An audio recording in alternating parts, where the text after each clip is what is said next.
तो अभी तक हमने कर्मयोग के बारे में बहुत सारी चीजें जानी। सांख्य योग जाना, कर्म संन्यास योग, ज्ञान कर्म संन्यास योग, कर्म योग। और करते करते कृष्ण जो हैं अर्जुन को, अब आप एक तरह से कहें तो आत्म संयम के लिए तैयार कर रहे हैं, जो कि ये अध्याय 6 में आता है हमारे सम्मुख, आत्म संयम योग। और इस अध्याय में कृष्ण जो है योगी की पहचान बताते हैं और कहते हैं कि ध्यान और वैराग्य द्वारा आप अपने मन को कैसे जीत सकते हो। क्योंकि जब हम कर्म योग से भक्ति योग की तरफ बढ़ते हैं तो हम, और उसके बाद ज्ञान योग की तरफ, तो भक्ति योग और ज्ञान योग का लाभ हम तभी उठा सकते हैं जब पहले हम अपने आप से बाहर निकलें। यदि हम अपनी माया मोह और अपने अंदर ही घुसे रहेंगे तो हमारे सामने साक्षात ईश्वर हो भी तो भी हम उनकी उनके होने का, उस अनुभूति का लाभ नहीं उठा सकते, क्योंकि हम अपनी ही आसक्तियों में घिरे रहते हैं। तो इसलिए कर्म योग की जो अंतिम पीढ़ी है वो आत्म संयम योग है। और आज हम इसके बारे में चर्चा करेंगे, और अगली बार इन सब 6 अध्यायों में हमने क्या सीखा, क्या जाना, अगली चर्चा में हम उस पर बात करेंगे, ताकि भक्ति योग के लिए हम पहले अपने आप को तैयार तो कर सकें। तो ये आत्म संयम योग का सार है। कृष्ण कहते हैं अर्जुन से, अग्नि तज के सन्यासी, ना कर्म त्याग के योगी, कर्म फल जो तजता मानव, वही है सच्चा योगी।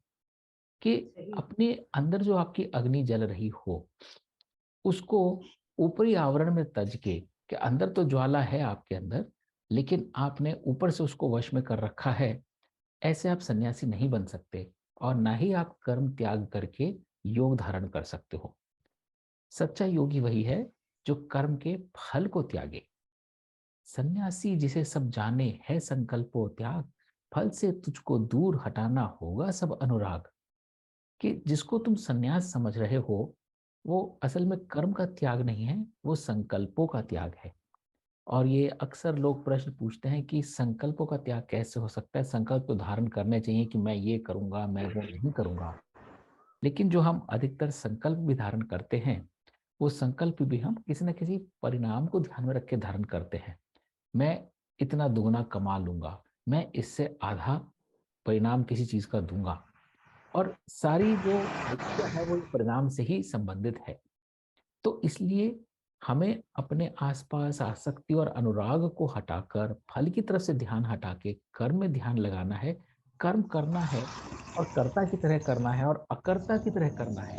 कर्ता जिसमें हम समझे स्वयं को एक साधन, अकर्ता जिसमें हम स्वयं को ना समझे कोई स्वामी। तो जब हम संकल्पों को धारण ही नहीं करेंगे कि मैंने ये किया, मुझे ये करना है, तो आप अपने आप को अकर्ता मानते हुए अपने कर्म समर्पित करेंगे, और उसी से संकल्पों का त्याग पॉसिबल होता है।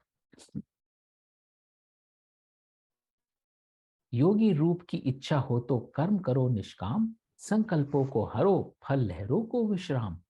चित्त न इंद्री भोगे, ना मोह लगे जब काम में, योग धरे तभी मानव, संकल्पों के बलिदान में। तो घूम घूम कर बात उनकी यही आ रही है कि अपनी इंद्रियों के ऊपर हमारा वश होना चाहिए और निष्काम कर्म करना चाहिए। अपना ही संसार संवारे धोए अपने पाप, निज ही निज का मित्र है, शत्रु भी निज आप। और यहाँ ये बहुत ही खूबसूरत श्लोक आता है कि यदि जीता है इच्छाओं को तो है स्वयं का मित्र, यदि जीता है इच्छाओं ने तो बना स्वयं का शत्रु। बंधुरात्मात्मनस्य ये नात्मैवात्मना जितः, कि आप अपने आत्म के बंधु तभी हो जब आपने अपने आप को, स्वयं को जीत रखा है। अनात्मनस्तु शत्रुत्वे वर्तेतात्मैव शत्रुवत। किंतु यदि आपने इच्छाओं को नहीं जीता है, बल्कि आप इच्छाओं के अधीन हो गए हैं, तो आप स्वयं के शत्रु बन गए हैं। तो ये हमें हमेशा प्रयत्न करना है कि हम अपने शरीर की इच्छाओं और आवश्यकताओं की पूर्ति कर रहे हैं, या हम अपनी आत्मा की। तो जो हमारी आत्मा की आवश्यकताएं होती हैं वो शरीर की आवश्यकताएं से बहुत भिन्न होती हैं। यदि हम शरीर की इच्छाओं और आसक्तियों के अधीन हो गए हैं तो हम अपनी आत्मा की इच्छाओं की पूर्ति नहीं कर सकते। सर्दी गर्मी सुख दुख में स्थिर मान अपमान, दुर्लभ होते ऐसे योगी, मोक्ष दिलाए ज्ञान। तृप्त हृदय हो ज्ञान से, चित्त हो निर्विकार, सोने मिट्टी पत्थर में ना अंतर हो स्वीकार। तो अगर हमारा हृदय तृप्त है, हमारा चित्त निर्विकार है, तो हमें अंतर नहीं पड़ता कि हमें सोना प्राप्त हो रहा है या मिट्टी प्राप्त हो रही है या पत्थर प्राप्त हो रहा है। इसमें हमें कोई अंतर नहीं दिखाई देता। श्रेष्ठ पुरुष वह योगी, जो रखे ना कोई लगाव, मित्र शत्रु धर्मी पापी, जिसको एक ही भाव। मन और इंद्रिय जीत कर ना जोड़े वे कोई पूंजी, मन में ध्यावे धैर्य निरंतर, संगत भई अनूठी। कि अपने मन और इंद्रियों को जीत कर ही कोई और पूंजी जोड़ने की आवश्यकता नहीं है। और इसीलिए मन में तृप्ति और धैर्य होना ये बहुत ही अनूठी संगत है, जिसके मन में धैर्य है और तृप्ति है। शुद्ध भूमि पर कुशाधरी हो, उर हो वेग न ज्वाला, ना ऊंचा हो ना नीचा, आसन ऐसा बिठाला। ये एक मैंने देखा है श्लोक, कई गीताओं में लिखा है कि ये जो श्लोक है, शुचौ देशे प्रतिष्ठाप्य स्थिरमासन, स्थिरम आसन मात्मना, नात्य छित्तुम नाति नीचुम, चला जिन कुशोत्तरम। इसको कई लोगों ने ऐसे इंटरप्रेट किया है कि ईश्वर का ध्यान लगाना हो तो आप ऐसी जगह बैठो जिसपे मृगशाला हो, सॉफ्ट सी आपके नीचे आसन हो, ना ज्यादा ऊंचा ना ज्यादा नीचा। ये तो एक फिजिकल इंटरप्रिटेशन हुआ। इसका बहुत ही डीप फिलोसॉफिकल इंटरप्रिटेशन यह है कि आपका आत्म जहाँ पे स्थिर हो, आप स्वयं को अपना स्थान जहाँ देते हो अपने इर्द गिर्द, अपने इस संसार में, भूमि शुद्ध होनी चाहिए। मतलब आपके विचार शुद्ध होने चाहिए। यदि आपके विचार शुद्ध नहीं होंगे तो आपका आसन डगमगा जाएगा, डोल जाएगा। आप कभी ना कभी किसी न किसी इंद्रियों से प्रभावित होकर उस तरफ भागते रहेंगे। तो मन में शुद्ध विचारों का होना बहुत आवश्यक है। वो सबसे पहले आपकी भूमि बन जाता है। उस पर ऐसी कुशा धरी हो। अब कुशा क्या होता है? कुशा होता है घास के समान। तो ऐसा नहीं कि ईश्वर का ध्यान लगाने के लिए आपको घास का आसन या मृगशाला ही चाहिए आपको। कुशा का मतलब होता है कुशन। कोई ऐसी चीज जो धरती की कठोरता को आप तक ना आने दे, और धरती में अगर आपने को मखमली आसन बिठाया है उसकी नरमी को भी आप तक ना आने दे। मतलब ना आप सुख से पीड़ित हो, ना आप दुख से पीड़ित हो, ना आप सुख के प्रति आसक्त हो। तो ऐसी कुशनिंग होनी चाहिए उस शुद्ध भूमि के ऊपर। तो आपके मन के विचार ही शुद्ध होने आवश्यक नहीं है, आप में वो रेजिलियंस भी होनी चाहिए कि जो आपके वातावरण से कठोरता या कोमलता आ रही है, आप उससे भी प्रभावित नहीं हो। उर्हो वेग न ज्वाला। और फिर मन में उठते हुए कोई भाव आपके ऐसे नहीं हो कि आपको बहुत उसमें अशांत मन हो। ना ऊंचा हो ना नीचा, आसन ऐसा बिठाला। और जो आपका आसन हो वो ना ऊंचा हो, ना आप अपने आप को समाज में ऊंचा समझें, ना आप समाज को या समाज में स्वयं को नीचा समझें। तो ये आत्म संयम का गूढ़ मंत्र है बहुत। आत्म संयम कैसे आ सकता है? हमारा संयम कब डोलता है?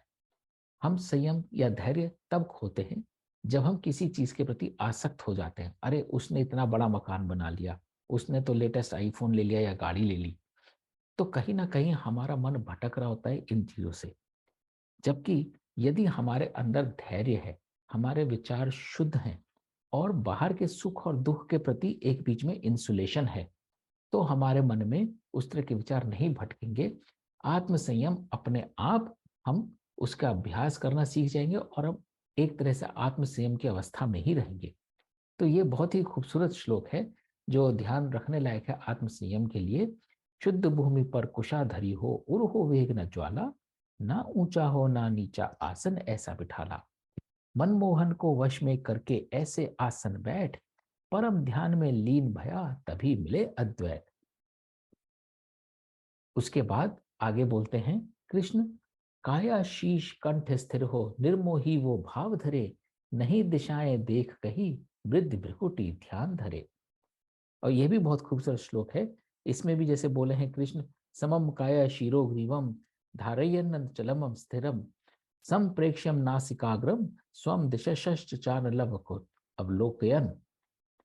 इसमें भी एक मेटाफर है, इसमें भी एक फिलोसॉफिकल मीनिंग है जो हम आगे अध्याय 17 में आगे और पढ़ेंगे कि 3 तरह के तप होते हैं, शरीर का तप, वाणी का तप और मन का तप।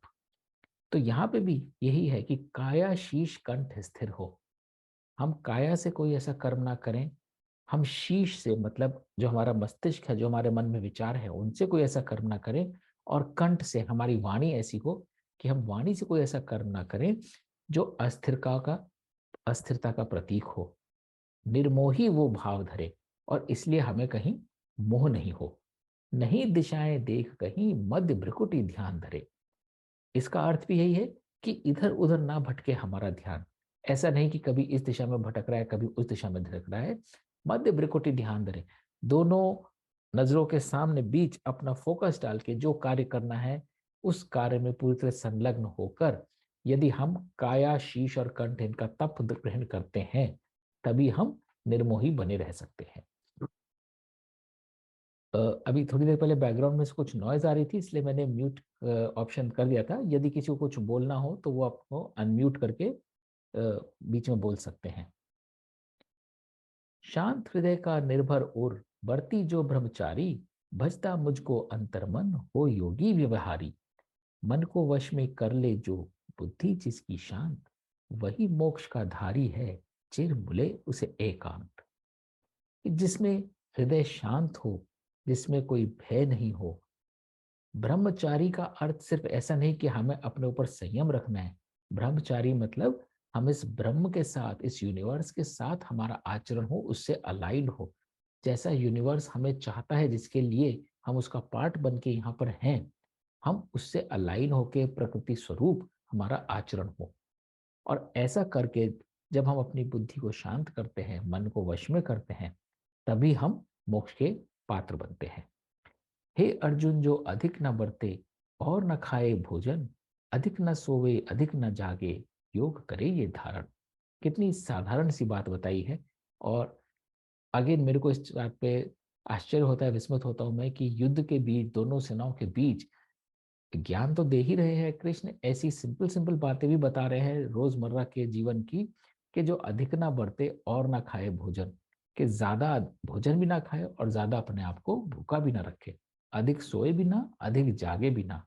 तो आत्म संयम इसी को बोलते हैं। दुख हरते इस योग से तभी जैसे अल्पाहार, यथा योग ही कर्म की चेष्टा, यथा नींद साकार। अल्पाहार करें, कर्म करें, और आपकी नींद अपने आप आएगी। जो लोग बोलते हैं हमें नींद नहीं आ रही, या कुछ लोग बोलते हैं हमें बहुत आलस से आ रहा है, इसका सीधा कनेक्शन हमारे आहार से होता है। और आहार सिर्फ भोजन ही नहीं, जो कुछ भी हम ग्रहण करते हैं, जैसे हम भाव ग्रहण करते हैं, वैसे ही हमारा चित्त और हृदय भी शांत होता है। जो चित्त को वश करके करे प्रभु का ध्यान, मुक्त भय वह सब भोगों से योग युक्त इंसान। जैसे दीप जले बिन आंधी, ज्योति एक समान, वैसे ही योगी का मन जो धरे प्रभु का ध्यान। जैसे दीप जलता है जब आंधी नहीं होती, आंधी होती है तो लौ उसकी फड़फड़ाने लगती है।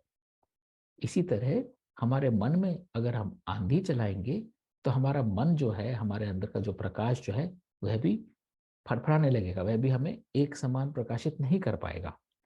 चित्त करे अर्पण कर्मों में योग योग अभ्यास, निज को देखे निज को पावे हो निज की ही आस। जिसने अपने चित्त को अपने कर्मों में अर्पण कर दिया है, पूरी तरह योग का अभ्यास किया है कि मैं काहे से योग कर लूं, अपना ब्रह्म से योग कर लूं, जो मेरी प्रकृति है उससे योग कर लूं। वह अपने आप को देखकर अपने आप को प्राप्त कर जाता है, और उसकी अपने आप की आत्म के प्रति ही उसकी आसक्ति होती है।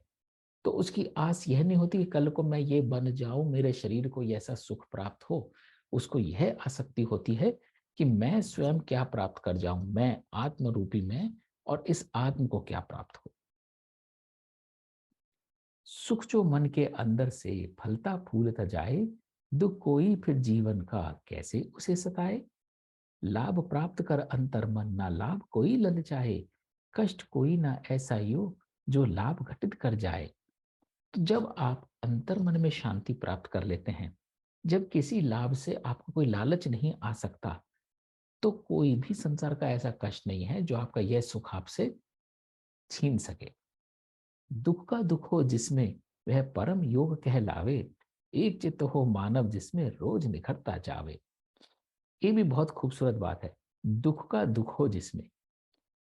जब हम बोलते हैं दुख, तो हम कहीं ना कहीं अगर दुख के प्रति आसक्त हो जाते हैं तो वह दुख हमें कष्ट पहुंचाने लगता है। लेकिन जब हमें दुख में ही दुख का आभास हो कि दुख हमें दुखी नहीं कर सकता, जो चीज हमें नहीं चाहिए वो हमें नहीं चाहिए, वो भावना हमें नहीं चाहिए, जब हमें दुख का दुख हो, हमें किस चीज का अभाव हो, अभावों का अभाव हो, वह परम योग कहलाता है। तो आत्म संयम के लिए दो तीन चीजें आवश्यक है। इंद्रियों को जीतना बहुत आवश्यक है। दूसरा, ये समझना कि हमारे मन में धैर्य हो, हमारे मन में शांति हो, और हमको अभाव का अभाव हो। नष्ट करे जो संकल्पों की काम क्रोध संतान, उर में आती हर इच्छा का होवे स्वयं निदान। एक ही दिन में कर पाएगा ना तू मन को जीत, शनै शनै अभ्यास करे जो यही जगत की रीत। और ये बहुत लोग इस पे चर्चा करते हैं, बात भी बोलते हैं कि अपने ऊपर संयम हम कैसे पाए, आत्म संयम कैसे करा जा सकता है। मन तो बहुत चंचल है, और आगे देखिए अभी श्लोक बोलेगा भी, अर्जुन भी यही बोलेगा। तो ईश्वर को भी इस बात का ज्ञान है। और ईश्वर मतलब अगेन कोई थर्ड एंटिटी नहीं, जैसा हमने लास्ट चर्चा में बोला था। हमारे अंदर का जो आत्म है उसको भी यह ज्ञान है कि एक ही दिन में ये आत्म सुधर नहीं जाएगा, लेकिन शनै शनै अभ्यास करे। धीरे धीरे धीरे पहला कदम उठाओ, फिर दूसरा कदम उठाओ। चंचल है शिशु रूपी है, धावक है यह ध्यान, जिस ओर भागे तिस ओर बांधे लागे ईश प्रधान। जिसका मन हो शांत, गुणों में राजस सबसे क्षीण, सत्य उसी को मिलेगा अर्जुन योग में जो हो लीन। तो यहां अब कृष्ण ने एक छोटा सा हिंट दिया है। राजस सबसे क्षीण। राज जो गुण होता है, राजस गुण होता है, वो हमें कर्मों के फल के से बांधता है। तो हमको कर्मों के फल या इसके परिणाम में मुझे क्या लाभ होगा या हानि होगी, उस भावना को सबसे कमजोर रखना है, राजस गुण को हमें सबसे कम करना है। तभी जाके हम सत्व को प्राप्त कर पाएंगे। पाप रहित योगी जो मन में ईश्वर नित्य बिठाए, इस लोक में सुख भोगे और मोक्ष प्राप्त कर जाए। सर्वव्यापी अनंत चिंतन में एक ही भाव लगाए, सब रूपों में एक रूप एक में सब दिख जाए। और यहाँ छोटे छोटे स्निपेट्स, छोटी छोटी झलकियां कृष्ण जो है अर्जुन को दिखा रहे हैं, आगे किस तरह का ज्ञान और प्राप्त होने वाला है। ये भक्ति रूप के लिए उन्होंने एक खिड़की खोली। सर्वव्यापी अनंत चिंतन में एक ही भाव लगाए। तो ईश्वर की माया तो चारों तरफ फैली हुई है। कहीं हमें ऊंचा दिखता है, कहीं नीचा, कहीं सुंदर, कहीं भद्दा। जब हम अपने इर्द गिर्द जो भी हमें दिखाई देता है उसमें एक ही भाव से उन चीजों को ग्रहण करेंगे, सब रूपों में एक ही रूप देखेंगे, तब हम अपने आप को अपनी आसक्तियों से दूर करने में सक्षम हो पाएंगे। जो मुझ में ही सबको देखे, सब में देखे मुझको, वह सदैव ही साथ है मेरे, ना छोड़ सकूं मैं उसको। उसका अभिप्राय क्या होगा? जब सब रूपों में एक ही रूप देखेगा, सब में मुझे ही देखेगा वो। जैसे हमने पहले पिछले अध्याय में देखा था, गौ, कुकुर, पशु, इन सब में एक ही रूप दिखाई देगा। कोई एक पशु दूसरे से भिन्न नहीं दिखाई देगा। और सब में देखे मुझको, मेरे को देखते ही उसको ये सारे भी ज्ञान प्राप्त हो जाए कि मैं क्या हूं, ईश्वर क्या है, ब्रह्म क्या है, ये सारी सृष्टि ही तो ब्रह्म है। वो तो सदैव मेरे साथ है, उसको मैं कैसे छोड़ सकता हूं। हर जीव में मुझको देखे जो, उसे अपने लगाए, नित्य कर्म करते भी उसका प्रभु कर्म कहलाए। तो ऐसा व्यक्ति जो अपने इर्द गिर्द जो कुछ हो रहा है उसमें मुझे ही देखे, उन सब में कर्म करते हुए ईश्वर का ही कर्म समझे, वो अपना नित्य कर्म करते हुए भी उसका हर कर्म प्रभु कर्म कहलाता है, क्योंकि उसका हर कर्म उस ब्रह्म से जुड़ा हुआ है। हे अर्जुन, जो सुख और दुख में रहे एक समान, वही परम योगी है, मानव पाए श्रेष्ठ स्थान। तो सुख में या दुख में एक तरह का आप अपना ध्यान लगा के रखें, और वही आपकी योग साधना है। तो इतना सब सुनने के बाद अब अर्जुन एक तरह से, जैसे क्लास में स्टूडेंट बोलता है एक डाउट है सर, तो बोलता है, मधुसूदन, समयोग भाव को तुमने तो समझाया, किंतु अपने चंचल मनवश मैं ही समझ ना पाया। चंचल है उद्दंड है, मन होए बड़ा बलवान, बांधे ना बंध पाए, जी है वायु मुक्त समान। तो अर्जुन भी कह रहा है कि आपने तो समझाए ये सब की आसक्ति नहीं रखो, एक सब रहो, लेकिन अपने चंचल मन की वजह से मैं ही नहीं समझ पाता हूं इसको। और ये मन जो है ना बड़ा चंचल है, बड़ा उद्दंड है, कभी इधर भागता है कभी उधर भागता है, इतना बलवान है कि बांधे बंध ही नहीं पाता है। ऐसा जैसे कि वायु हो, मुक्त वायु हो, कैसे आप उसको पकड़े। तो कृष्ण भी कहते हैं, मन है चंचल शिशु के जैसा, ना बंधे किसी भी पाश, वंश में कौन तय कर सकते हो मात्र योग अभ्यास। और यहाँ फिर कृष्ण जो है ठिठोली करते हैं, बोलते हैं हाँ मन बिल्कुल चंचल होता है, शिशु के जैसा होता है, और फिर उसे कौन्तेय की उपाधि देते हैं। जब जब कृष्ण ने अर्जुन को उनकी माता के संदर्भ में एक तरह का मजाक करना चाहा है, एक तरह से याद दिलाना चाहा है, देखो कुंती ने क्या किया था, उसका परिणाम तुम्हें पता है, तो यहाँ फिर वो कुंती की याद दिलाते हुए कहते हैं, वश में कौन्तेय कर सकते हो मात्र योग अभ्यास। कुंती ने भी अपने मन को वश में नहीं किया और उसके फलस्वरूप उसको परिणाम उसको मिला। इसी प्रकार तुम भी समझ लो कि मन जो है बिल्कुल शिशु के जैसा चंचल होता है, किसी भी पाश से नहीं बंधता है, लेकिन आप अभ्यास के द्वारा उसको वश में कर सकते हो। मन ना हो जो वश में तेरा, योग धरा बेकार, मन को वश में करने का ही धैर्य है उपचार। कि अगर मन वश में नहीं है तो सारा योग जो है तुम्हारा धरा का धरा रह जाएगा, और इसके लिए धैर्य ही एक उपचार है। फिर अर्जुन बोलते हैं, क्या हो उसका जो योगी हो कृष्ण धैर्य से हीन, अंत समय वह हो जाता है कौन गति में ली। ऐसा मानव व्यर्थ जिए, क्या उसका हो परिणाम, क्या वो उड़ते बादल जैसा बरसे लौट के शा। कि अब मेरे को कृष्ण ये बताओ, मेरी इस शंका का उत्तर आप ही दो भगवान। नहीं कोई इस जग में जो दे ऐसा उत्तम ज्ञान, कि जिसमें धैर्य नहीं हो वो योगी भक्त हो, पर धैर्य नहीं हो, ऐसे मानव का, ऐसे मनुष्य का क्या होती है, क्या गति होती है, उसका क्या परिणाम होता है। क्या वो उड़ते बादल जैसा होता है जो बरसने के लिए वापस धरती पे आ जाता है, मतलब क्या मुझे पुनः पुनः इस धरती पे आना होगा या मुझे मोक्ष प्राप्त होगा। तो कृष्ण बोलते हैं, कल्याणी है जीव भया, जो पार्थ करे ना शोक, ना ही उसका व्यर्थ जन्म है, ना ही दूजा लोक।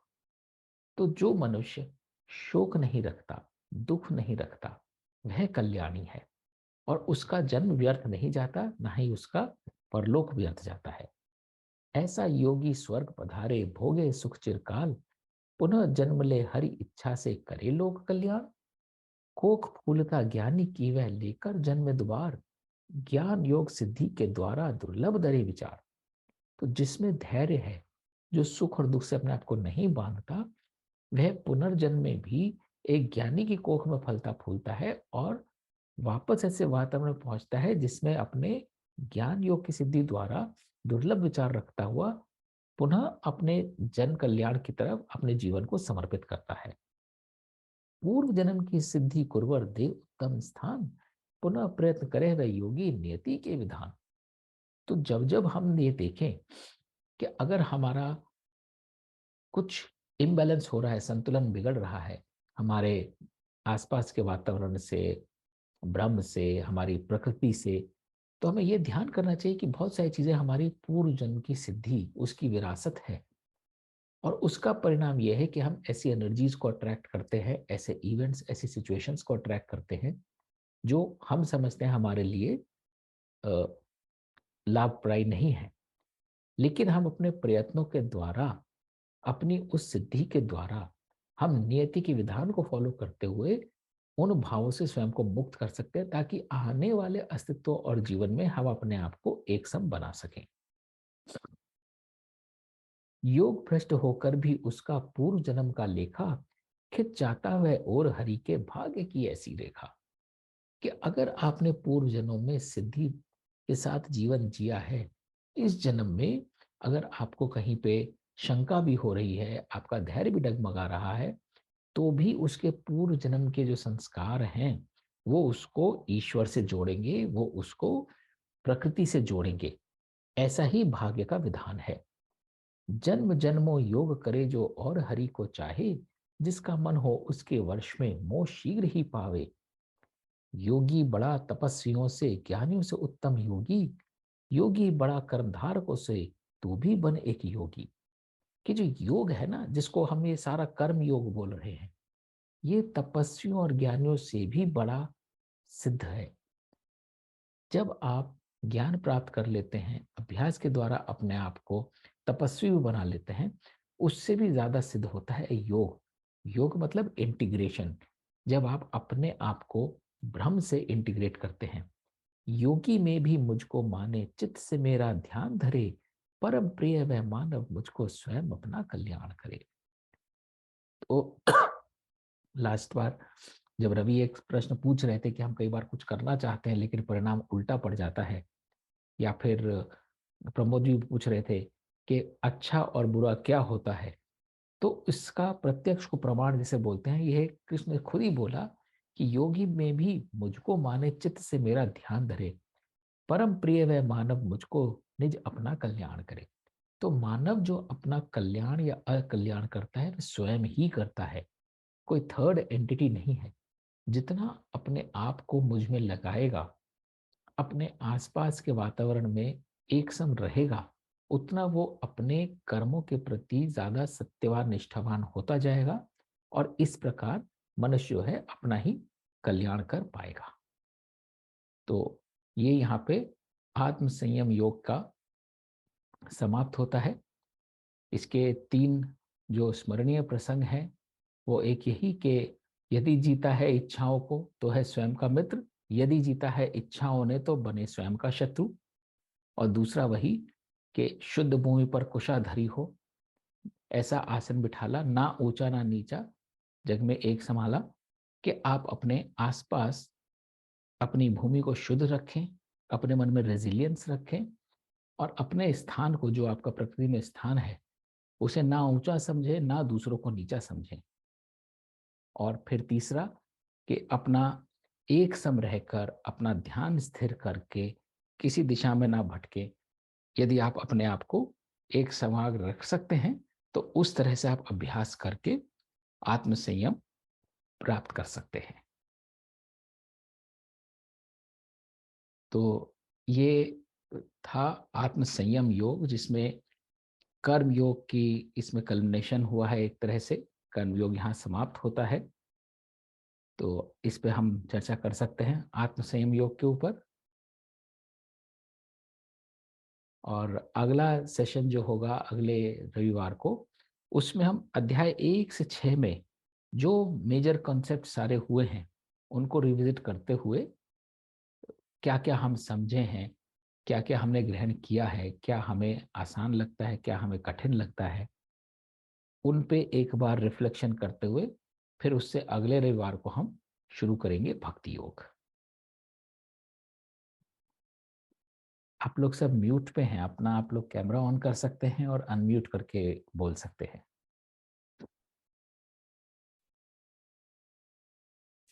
वैराग्य और अभ्यास, ये जी 2 मूल तत्व इस अध्याय में है।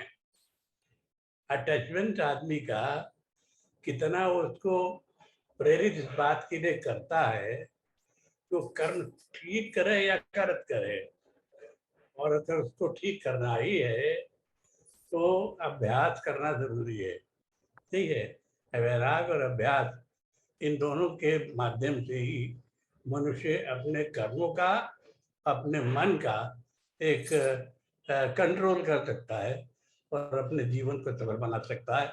ऐसा विशेष रूप से मुझे अध्याय से पता चलता है। वैराग्य और अभ्यास, और वो जो आइडिया है कि कुशा पर बैठे और इस तरह लेवल करे, तो वो आपने उसका आध्यात्मिक रूप दिखाया है, बहुत अच्छा दिखाया है, ठीक किया है। लेकिन मेडिटेशन जिसे कहते हैं, वो मेडिटेशन करने के लिए एक प्रॉपर स्थान तो होना ही चाहिए। वो प्रॉपर स्थान की एक ये परिभाषा सी लगती है मुझको, कि बताया है कि आप जब ध्यान करना चाहते हैं तो आप ऐसे स्थान पे जाएं जो ना ऊंचा हो ना नीचा हो, जिसमें धरती की का कोई इफेक्ट असर आपके ऊपर ना हो, और आप मन शुद्ध मन चित्त से उसका ध्यान कर सकते हैं, अपना विश्लेषण करें अपने कर्मों का और ईश्वर से अपने आप को जोड़ें, ऐसा मेरे को लगता है। हाँ, मतलब आसन भी ऐसा हो कि शारीरिक कष्ट आपको ध्यान को न बांध सके। आप स्थिर होके ठीक से अपने ध्यान को एकाग्रचित तभी करेंगे जब आपको कोई फिजिकल डिफिकल्टी या कष्ट नहीं होगा। तो आसन का महत्व तो यही है। बिल्कुल सही कह रहे हैं। वो उसका जो फिजिकल इंटरप्रिटेशन है वो यही है कि हाँ, जो आपको ध्यान लगाना है तो आपका वातावरण ऐसा होना चाहिए।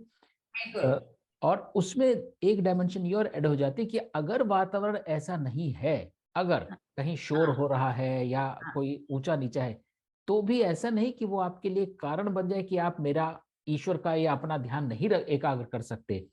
तो उसमें भी आपकी स्थिति ऐसी होनी चाहिए कि आप उससे विचलित ना हो पाए। अरे यहाँ तो बहुत गर्मी है, यहाँ मैं बैठ के ध्यान कैसे कर सकता हूँ, आज तो बहुत ठंड है, आज तो मैं बाहर नहीं निकल सकता।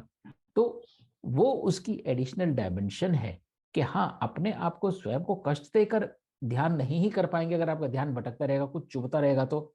लेकिन दूसरी ओर अगर कुछ चुभ रहा है तो चुभन भी आपको आत्म संयम द्वारा अपने तक नहीं पहुंचने देनी है, क्योंकि आपके मन के भाव जो है उस सुख दुख से परे होने चाहिए।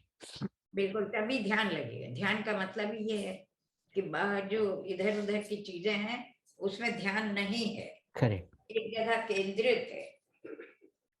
और वो रामायण में लास्ट चौपाई आती है ना, सीए राम में सब जग जानी, सीए राम में सब जग जानी, करो प्रणाम जोर जुग बानी। मुझको सब में देखे, सबको मुझ में देखे। बिल्कुल, ये जो कॉन्सेप्ट है ये हमारी रामचरित मानस में भी आया हुआ है इस तरीके से। तो सब में मुझको देखे और मुझ में सबको देखे, ये यही प्रयास करने की आवश्यकता है।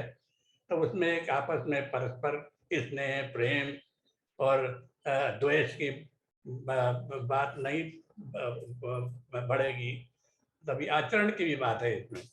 बहुत बहुत आवश्यक है, क्योंकि मन में भाव स्थिर तभी नहीं होता जब हम बहुत ज्यादा अपने आप को 10 चीजों से कंपेयर करने लगते हैं या हम जज करने लगते हैं दूसरों को, ये वैसा है मैं वैसा हूं। कहीं ना कहीं सुपीरियरिटी कॉम्प्लेक्स आ जाता है या इन्फीरियरिटी आ जाता है।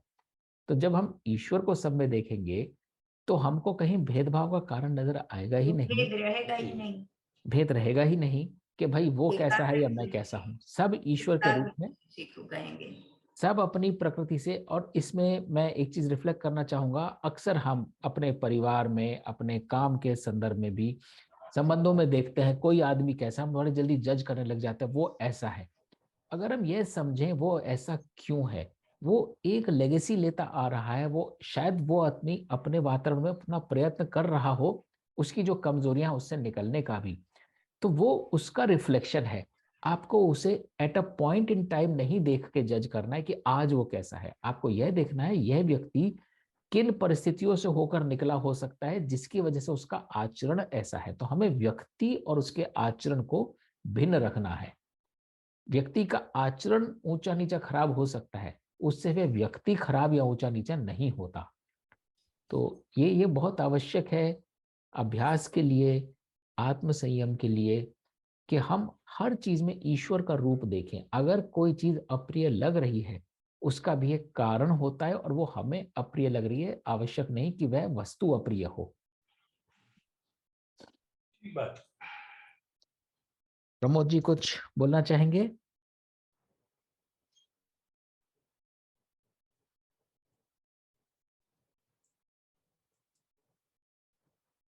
आज शांत बैठे हैं Pramod ji. Yeah. Am I audible now? Yes, ma'am, you are audible. Please. See, that is this आचरण एक अभी का तो नहीं होता ना, वो तो कई जन्मों से उसके आत्मा कितने संस्कार के वो वेल्स लगे होते हैं। सो उस हिसाब से वो आचरण करेगा। सो वी कैन नॉट जज समवन कि अभी आज उसने ऐसा किया या वो इस तरह का है तो भाई किस वजह से है। मे भी कई जन्मों पहले का उसके आत्मा पे जो है वो चला आ रहा है और वो वैसे आचरण कर रहा है। आचरण इज इट?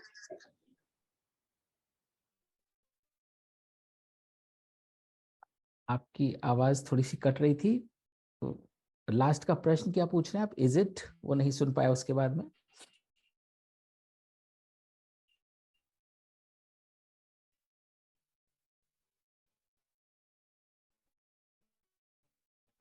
मेरे को सुन पा रहे हैं आप?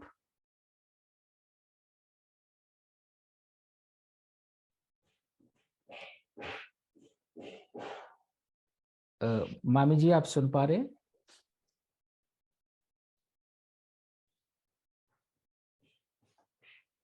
हेलो।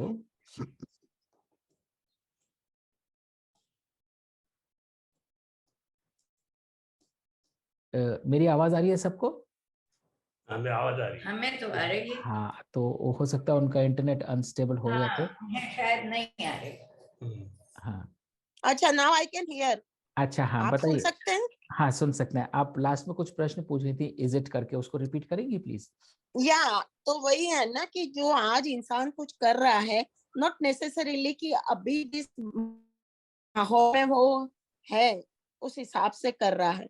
मे भी हो सकता है कई जन्मों से उसके आत्मा पे कोई इस तरह की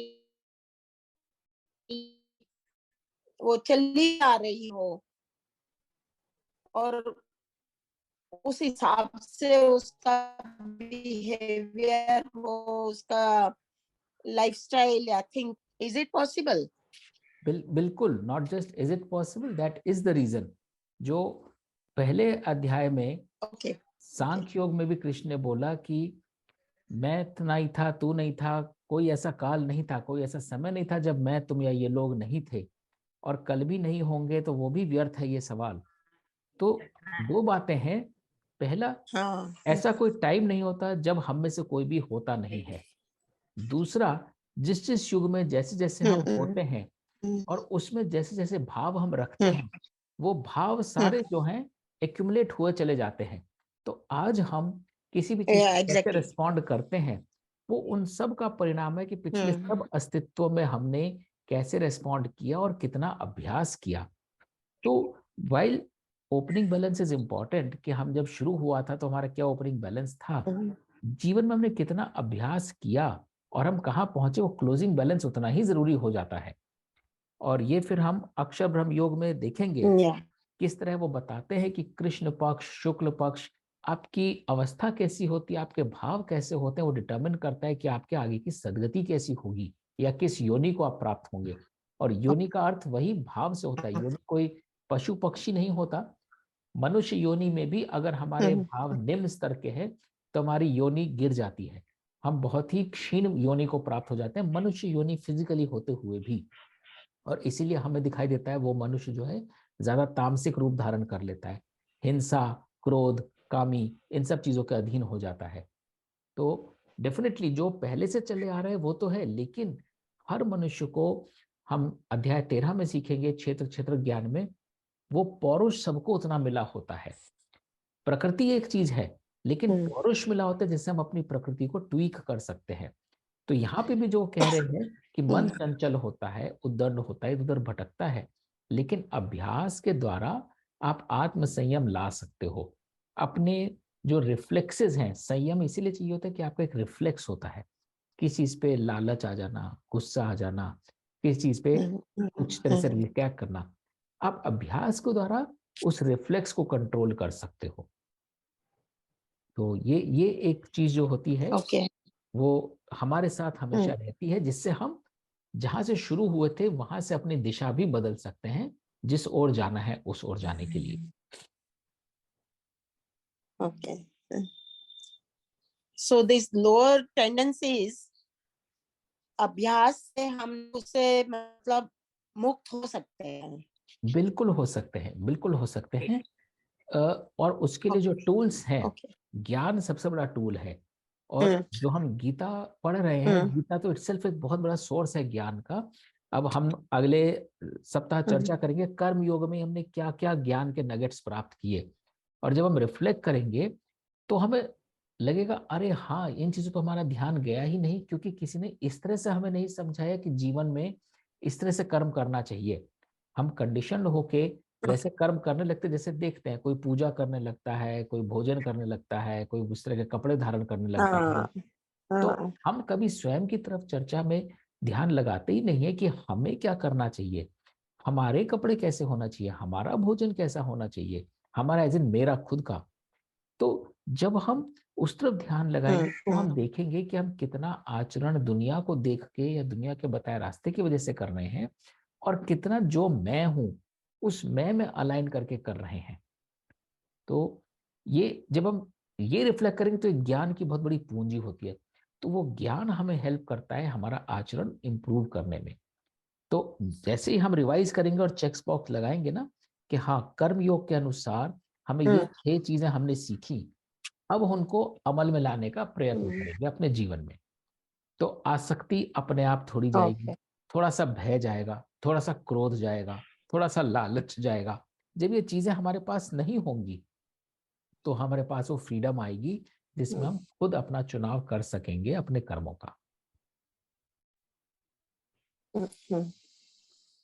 ओके, थैंक यू। तो प्रयत्न यही करेंगे। प्रमोद जी का भी लगता है आज इंटरनेट थोड़ा अनस्टेबल ही है, तो वो भी अभी गायब हो गए हैं। तो ओके, अगर अगर कोई और प्रश्न सुझाव अगर है तो जरूर बात कर सकते हैं, नहीं तो अगले हफ्ते मिलते हैं फिर, जिसमें हम कर्म योग के या ऊपर पूरा रिफ्लेक्ट करेंगे कि अच्छा इन 6 अध्यायों में ज्ञान के द्वारा अब गीता से हमने क्या सीखा, जिसको हम आगे अपने आचरण में लगाएंगे और फिर भक्ति योग की तरफ जाएंगे। असल में एक ओके, प्रॉब्लम जो है, थैंक यू अविनाश जी। हाँ, कुछ कह रहे हैं फूफा जी, हाँ बताइए। मैं ये कह रहा था कि ये व्यक्ति अपना विकास स्वयं कर सकता है और करना चाहिए, और उसका माध्यम भी यही बताया उन्होंने कि आप वैराग्य और अभ्यास के माध्यम से आप अपना ध्यान कर सकते हैं। लेकिन दिक्कत क्या होती है? दिक्कत ये होती है कि व्यक्ति का आचरण केवल अपने लिए नहीं होता है, उसका आचरण समाज में संबंधित लोगों के साथ होता है। तो वो जो एक कॉन्फ्लिक्ट पड़ती है उसके इंडिविजुअल और समाज के बीच में, उसका निराकरण हमारी भगवत गीता में कहाँ है? क्या चीज है? कर्मयुक्त है, कहाँ से है? उसका उसका क्या ये थे? गीता तो ये बता रही है कि हम अपनी आत्मा को, अपने आप को कितना ऊंचा बढ़ा सकते हैं, ईश्वर में ही लीन कर सकते हैं। लेकिन ये तो हमारा इंडिविजुअल हुआ। समाज में आदमी तो सोशल एनिमल है, तो जो समाज में उसकी प्रोविजन है, उसको जो आचरण समाज में करना है, उसके लिए हमको क्या मार्ग दिखाता है? ये सही रहेगा। बहुत कहता है जो सिचुएशन है उसमें मनुष्य अगर अपने जिसे कहते हैं शक्ति का प्रयोग न करेगा, या या कुछ ऐसा आचरण नहीं करेगा कि वो दूसरे को रोक सके, संभाल सके, तो वो सुख और शांति उसके जीवन में प्राप्त होगी नहीं। ये एक मतलब मेरे मन में क्वेश्चन अक्सर उठता है कि जो ज्ञान हमारा गीता में है शुरू से लेकर आखिर तक, भक्ति योग है, संन्यास योग है, जो कुछ भी है, वो जो है वो इंडिविजुअल लेवल के लिए तो बहुत बढ़िया है, बहुत सही है, बहुत अच्छा है। लेकिन संसार में रहते हुए जब हमें कर्म करना ही है, तो वो कॉन्फ्लिक्ट तो होंगी सोसाइटी से। तो उस कॉन्फ्लिक्टिंग सिचुएशन में हम आपको, अपने आप को किस तरह से धारण रखे हैं अपने आप को, ये इम्पोर्टेंट क्वेश्चन है। मतलब करें क्या? प्रॉब्लम ये हो जाती है ना। हाँ, तो वो बहुत ही, देखिए बहुत ही सटीक चीज बोली आपने। समाज, हम समाज को समझते कैसे हैं? तो गीता हमें एक तो इंडिविजुअल आत्मा की तरफ बता रही है, लेकिन समाज को भी हम कैसे देखते हैं गीता यह भी बता रही है। कई बार तो वो आत्म ही रिस्पॉन्सिबल होता है, क्योंकि जिसे हम बोलते हैं ना, हमने सबसे पहले सांख्य योग में शुरू में एक स्लाइड दिखाई थी जिसमें वो बोलता है आत्म से शुरू करो। जैसे हमारा आत्म होगा हम समाज का संज्ञान भी वैसे लेंगे। तो एक व्यक्ति होता है जो समाज को देखता है ऊंचा नीचा, अमीर गरीब, छुआछूत की नजर से। एक आदमी होता है जो उसी समाज को देखता है अपॉर्चुनिटीज की नजर से, एक आदमी होता है जो उसी समाज को देखता है लाभ हानि की नजर से। तो समाज से कन्फ्लिक्ट भी कितना चल के हमारे पास आ रहा है वो हम पे डिपेंड करता है कि हमने अपने लेंस पे फिल्टर किस कलर का लगा रखा है। तो समाज में जो कुछ भी है वो तो प्रभु कह रहे हैं, समाज के बारे में भी बोल रहे हैं कि समाज भी मेरा ही रूप है। अब जो आदमी समाज में पशु पक्षियों दूसरे मनुष्यों को भी ईश्वर का रूप नहीं मानता, वो तो अपने लिए कन्फ्लिक्ट और पैदा कर रहा है, जो उसके जीवन में उसे दुख देगा और कन्फ्लिक्ट पैदा करेगा। और फिर वो उसको कंट्रोल करने के लिए अपनी राजस और तमस गुणों को ज्यादा बढ़ाएगा। तो आत्म के लिए ही ये कहना आपका बिल्कुल सही कि आत्म के लिए सारी रेसिपी है, बट आत्म does not exist in isolation. वो आत्म को समाज क्या, वो तो भ्रम की बात बता रहे हैं पूरे, कि भ्रम में भी जितनी चीजें हैं उनसे अगर योग में रखोगे अपने आप को, उनके साथ जुड़ा हुआ रहोगे, तो भी आत्म का भला भी तभी हो सकता है, आत्म का भला भी आइसोलेशन में नहीं हो सकता। लेकिन जो कॉन्फ्लिक्ट आ रहा है वो काफी कॉन्फ्लिक्ट इस वजह से आ रहा है क्योंकि जो आपका भ्रम है आप उसे एक नजरिए से देखते हो, क्योंकि कुछ तो आपकी लेगेसी है, आपके संस्कार हैं जो आप लेके आ रहे हो, और कुछ आपको जो इस जन्म में सिखाया गया है। तो जब आप मेडिटेट नहीं करोगे, ध्यान नहीं लगाओगे कि आप खुद हो क्या, आप कैसे इस एनवायरनमेंट से लाभ उठा पाओगे जिसमें तुम्हारे लिए बहुत अपॉर्चुनिटीज हैं। तो मैं ऐसा समझता हूं कि सेम सिचुएशन में भी, चाहे उसे समाज समझें, चाहे जॉब समझें, चाहे घर समझें, सेम सिचुएशन में भी दो लोग अलग अलग तरह से रिस्पॉन्ड करते हैं। तो आप कैसे रिस्पॉन्ड करते हो सिचुएशन को, वो आपके आत्म पर डिपेंड करता है। तो अपने आत्म को आप निखारो ताकि जो आपको सिचुएशन दी गई है, चाहे उसे आप समाज समझो, चाहे उसे आप वर्क समझो, चाहे उसे फैमिली समझो, उससे आप बेस्ट ले सको और उसको आप बेस्ट दे सको। आई थिंक गीता का मैसेज इन आइसोलेशन अपने आप को ठीक करने के लिए नहीं है, बल्कि इन सब के साथ रहते हुए इनके साथ योग स्थापित करके अपने को उन सब भावनाओं से इंटीग्रेट करके। गति गुण ये तो बताया जाता है, कहते हैं कर्म की गति बड़ी गुण है भाई। हाँ, आप बिल्कुल सही कह रहे हैं। तो ठीक है, जो एनवायरनमेंट है आसपास, उसके साथ जुड़कर ही तो हमारा उत्थान पॉसिबल है। हमारा उत्थान आइसोलेशन में पॉसिबल नहीं है। हम सोचे कोने में जाके बैठ जाएं और ईश्वर का ध्यान करें और हम बेहतर आत्मा बन गए। तो हमने तो जो ईश्वर ने हमें सारे संसाधन दिए थे बेहतर बनाने के लिए, उनकी तरफ तो देखा ही नहीं, या उनकी तरफ देख के उसमें भी हम ऊंच नीच ढूंढ रहे हैं, भेदभाव ढूंढ रहे हैं। तो हमारा उत्थान कैसे पॉसिबल है? तो यही वो सबसे शुरू में अर्जुन को भी बताए थे कि सन्यासी, तुम ऐसे जंगल में जाके सन्यासी नहीं बन सकते हो, या अपना कर्म त्याग के नहीं बन सकते हो। बिल्कुल। ये आपका प्रश्न है कॉन्फ्लिक्ट का, कॉन्फ्लिक्ट रेजोल्यूशन के लिए। अब अर्जुन भी तो कॉन्फ्लिक्ट में खड़े थे, जैसे आपने प्रश्न पूछा, युद्ध में सामने बिल्कुल परिवार के लोग खड़े हैं, उसमें भी कृष्ण ने ये कह रहे हैं कि वो युद्ध करना तुम्हारा धर्म है, क्योंकि तुम क्षत्रिय हो, प्रकृति से तुम क्षत्रिय हो, अपने प्रतिभाओं से तुम क्षत्रिय हो। तो जिसको हम कन्फ्लिक्ट कह रहे हैं उसमें हमें हमारा अपना रोल समझना होगा, हमारा उत्तरदायित्व क्या है उस कन्फ्लिक्ट को रिजॉल्व करने में। क्या है? अगर अब मैं भूल रहा हूँ किसने बोला था, आई थिंक बर्नार्ड शॉ या किसने बोला था कि all that the evil has to do to win is that good people remain silent. कुछ ऐसी एक कहावत है। हाँ। तो अगर जितने भी सत्य लोग और जो लोग केपेबल हैं वो चुप हो जाएंगे तो पाप तो अपने आप बढ़ेगा ही।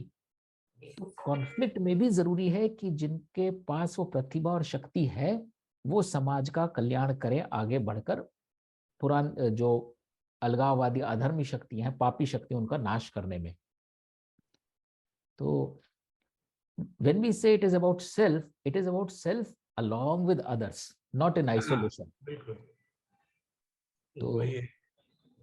ये तो है, और इसीलिए जो इसकी इंटरप्रिटेशन इतनी जरूरी है गीता की, तो इतनी कंटेम्प्रेरी और रिलेवेंट है आज के समाज में, कि हमें लोगों को नगेट सिखाने चाहिए स्कूलों में, परिवारों में, क्योंकि ये हमारे पास अनमोल ट्रेजर भरा पड़ा है कि लोगों को हम किस नजर से देखें, स्वयं को किस नजर से देखें, खान पान कैसा हो, आचरण कैसा हो।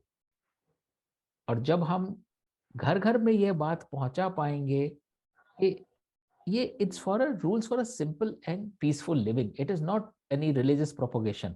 सबसे बिल्कुल। बड़ा ट्रेजेडी है कि लोग गीता को एक धार्मिक ग्रंथ मानने लगे हैं। इसका धर्म से लेना देना, अगर धर्म है तो उस धर्म से कुछ लेना देना नहीं जिसको हम आज धर्म की परिभाषा देते हैं। It is all about our own improvement, self improvement. नहीं, धर्म इसलिए कि मानव एक अच्छा, शुद्ध और सुखमय जीवन जी सके। बिल्कुल बिल्कुल, धर्म वही धर्म है जो बोलते हैं कि अपनी प्रकृति को संसार के कल्याण के लिए त्याग किया हुआ, आपका जो त्याग है वही आपका कर्म होना चाहिए। तो वो आसक्ति नहीं हो, त्याग की भावना हो और अपनी प्रकृति के स्वरूप हो, तो आपने अपने धर्म का पालन कर लिया। नहीं, और उसमें वो स्वयं भी सुखी रहेगा। बिल्कुल रहेगा, बिल्कुल रहेगा। आप सुखी हो और आप सुखी तो दूसरों को रखी तब सकते हैं जब आप खुद सुखी हैं। बिल्कुल खुद बिल्कुल ही नहीं है तो किसे सुख दे सकते हैं? बिल्कुल तो बिल्कुल। ये त्याग जो है, ये त्याग ये नहीं है भगवान ने यहाँ भेजा है, सारी चीज हमारी चारों तरफ रख दी तो वो ये थोड़ी कहेगा कि नहीं आप इनसे अछूते रहिए। बिल्कुल इस तरह उनका उपयोग करें कि हम सुखी रहें, और हम सुखी होंगे तो दूसरों को सुखी रख सकते हैं। बिल्कुल। प्रमोद जी, आज आप बहुत नहीं, शांत आज मुझे सुनने में ही मजा आ रहा है, क्योंकि काफी चीजें ऐसी हैं जो कि आपको जब आप केवल सुन लें तो वेरीफाई हो जाती है तो डाउट नहीं रहता है। बिल्कुल तो आज के सेशन में ज्यादातर चीजें मेरे को क्लियर रही, और ये तो हमेशा एक कॉन्फ्लिक्ट है, सोसाइटी में रहने का एक कॉन्फ्लिक्ट है। सोसाइटी में यदि हम रहते हैं, मान लीजिए कि मैंने गीता के सिद्धांत को लेके अपना एक्शन किया, ठीक है, उसका रिएक्शन मेरे हिसाब से न्यूटन के थर्ड लॉ के हिसाब से होना चाहिए। Every action has a reaction, equal and opposite, but the other person does not react in a Gita way. I would be happy if he also reacts in a way Gita has told, then I have no problem. But he will not react that way. His understanding is not of that kind. He will react in some other way. So a conflict will generate. Then I will start doubting my own action, whether that I followed Gita was correct. This kind of doubt, when you are in a society, can always come. You remember there was one professor in our IIT in mathematics, Professor Rathore, and he was a very good person and very intelligent man, sharp. But one day he told us that I think everything that is written in Gita is not correct. The reason was he thought he is doing outstanding work, but it's not being recognized. I think it was related to his promotion. So उन्होंने ये बोल दिया कि यार गीता में जो सब लिखा है कि अपना काम करते रहो सब कुछ ठीक होगा, वो सही नहीं है। तो ये ऐसी सिचुएशंस कभी आती हैं जब हम गीता के जो टीचिंग्स हैं उनको डाउट करने लगते हैं। ठीक है, इस पे तो हमारे डिस्कशन होते ही रहेंगे, आगे बहुत से सेशन आने हैं, हमारी अंडरस्टैंडिंग भी इम्प्रूव हो रही है और हम धीरे धीरे उनको चीजों को समझ रहे हैं। तो अगर ये हो कि by the end of the Gita sessions we start segregating various things and understand more clarity comes on our karma, बिल्कुल, and its consequences. कोई डाउट ही नहीं है। मामी जी ने हैंड रेज किया था, आप कुछ कहना चाह रहे थे लास्ट फ्यू मिनट्स?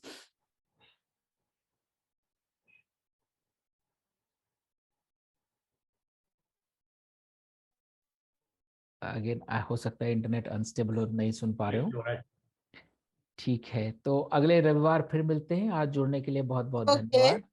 हाँ हाँ, बोलिए कुछ कहना चाह रहे थे आप? हाँ जी, regarding this conflict, I would say meditation will help to a great extent. उससे ना क्लैरिटी बहुत बढ़ जाती है मेडिटेशन से, सो कॉन्फ्लिक्ट काफी हद तक हट जाता है। we can think right exactly on dot. बिल्कुल सही कह रहे हैं आप, जो क्योंकि मेरा एक्सपीरियंस है। बिल्कुल सही कह रहे हैं, क्योंकि मेडिटेशन आखिर क्या है? मेडिटेशन है अपने साथ जो आप साक्षात्कार करते हैं, अपने साथ इंट्रोस्पेक्ट करते हाँ हैं। जी। तो जितना आप अपने हाँ, आप को अंदर कुरेद कुरेद के पहचानते जाएंगे, उतना आप अपने you will be becoming true to yourself. तो इसलिए वो सेल्फ टाइम बहुत जरूरी होता है। दुनिया के साथ टाइम स्पेंड करो, ईश्वर के साथ टाइम स्पेंड करो, बट ईश्वर का सबसे प्रकट रूप आप स्वयं हो, तो इसलिए स्वयं के साथ टाइम स्पेंड करना इज इक्वल टू ईश्वर के साथ टाइम स्पेंड करना।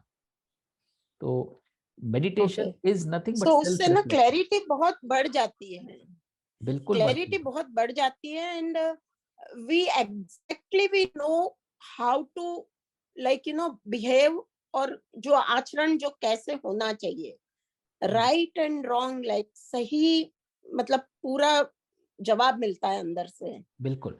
और जो कि वो ज्ञान है, पर्टिकुलर सिचुएशन में कैसे रिस्पॉन्ड करना है। हाँ, और जो ज्ञान है वो एक एक्सीलरेटर की तरह काम करता है, क्योंकि जो ज्ञानी नहीं है वो मेडिटेट भी करेगा तो कई चीजों में अपने आप को जस्टिफाई कर देगा, अपने कई एक्शंस को जस्टिफाई कर देगा। हाँ, लेकिन जो ज्ञानी होगा, जिसने सही ज्ञान बात है। प्राप्त कर लिया है, वो उसी चीज को जब दोबारा मेडिटेट करेगा तो अब उसके पास वो नॉलेज भी है, अब वो उसको डिफरेंट तरह से एनालाइज करेगा। तो मेडिटेशन में भी between a period of time आपका मेडिटेशन का रिजल्ट भी फर्क रहेगा, अगर आपने बीच बीच में उसको एनरिच किया है सत्संग से, पॉजिटिविटी से, डिसिप्लिन से, तो मेडिटेशन में भी आपको अलग अलग रिजल्ट्स आएंगे। क्योंकि जब आपने शुरू किया तो आपके पास ये सारी चीजें नहीं थी या कम थी, फिर आपका डिसिप्लिन बढ़ा, आपका कंसंट्रेशन बढ़ा, या आपकी रेजिलियंस बढ़ी, तो आप देखेंगे हाँ, जिस चीज को मैं जस्टिफाई कर रहा था 2 साल पहले, आज वो जस्टिफाइबल है ही नहीं किसी भी तरह से। तो आपके मेडिटेशन के है रिजल्ट ही भी, नहीं, सही नहीं है वो। या हाँ, तो आपके मेडिटेशन के रिजल्ट भी मल्टीफोल्ड हो जाएंगे।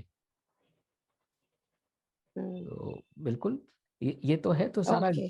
ज्ञान का ही खेल है, और इसीलिए प्रभु ने ज्ञान योग सबसे लास्ट में दिया है कि भैया कर लो, मेरी भी मान लो, बट अल्टीमेटली मेरी मानने से बेटर ये लो टूल किट, अपने आप स्वयं का कल्याण करो। तो ultimately it is knowledge, it is awareness that really solves your conflicts, awareness of right, it's awareness of wrong.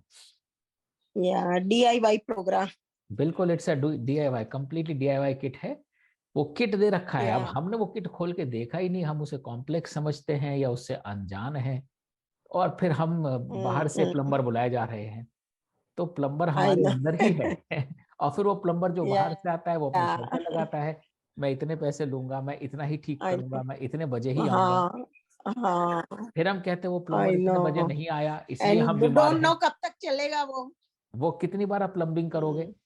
तो इसीलिए वो बिल्कुल सही बोला आपने। आई या think it's a very good point to start our next discourse on using the DIY kit.